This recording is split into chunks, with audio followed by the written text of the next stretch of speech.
Today's review will be Kingda Ka, which is the world's tallest roller coaster. Before I start talking about the ride experience, let me read the stats for you. It's also in the bottom right corner, so you can start reading that. The top speed is 128 miles per hour. It reaches that in 3.5 seconds, and that launch is crazy. The height is 456 feet, making it the tallest roller coaster in the world. The track length is 3,118 feet, which is okay.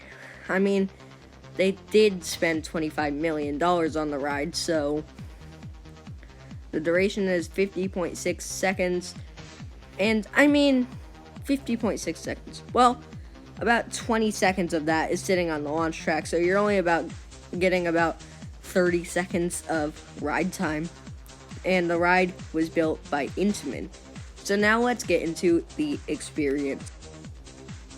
So you hear arms down, head back, and hold on, and then you launch. And that launch is crazy intense. I rode in the front row, and it was intense and awesome. Then you go up the 456-foot top hat, where you get a good pop of air as you're reaching the top. Also, there is a great view from the top, but you really do not have much time to take that in. Also, look, it's a parking lot. Cool. So then you start diving down, and you go into this 270-degree spiral, which is cool. Then you pull out into an airtime hill, where you are going to get good positive G's in that pull out. It's pretty intense.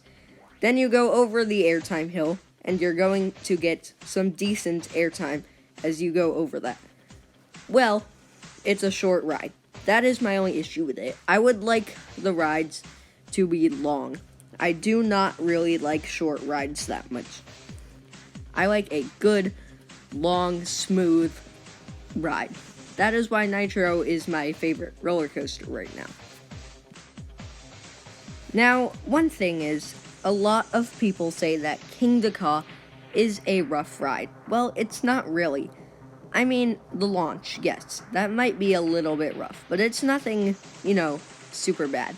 I mean, you can see it shaking as it's going down the launch track, but that just adds to the experience. It's a little bit more intense.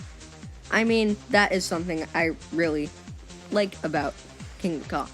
I do like that it's intense, so I don't hate intense rides. But Kingda Ka is just too short. It's really intense. Again, that's good. Short is bad. Another thing is that if you are going to get footage, you have to be literally either waiting in line, standing in the parking lot, or in the exit. This could be a good thing or a bad thing, because it's really cool how when you're waiting in line, you're surrounded by bamboo fences and trees and everything, and it's really cool. It goes with the theme. But for people wanting to get footage, no. You're gonna have to be standing at the exit if you want to film that launch. Also, it does have the world's tallest drop tower built onto it, so there is something that you can give it.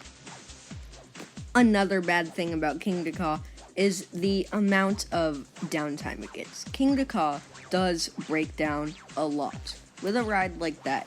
I mean, you got to expect it, right? It broke down several times while I was in line, and the day was rainy, but still.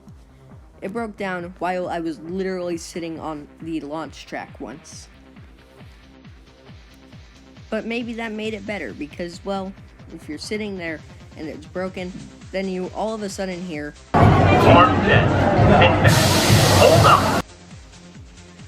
And immediately launch. That did make the ride a little better. I have to admit that. But now I'm ready to give Kingda Ka its overall score.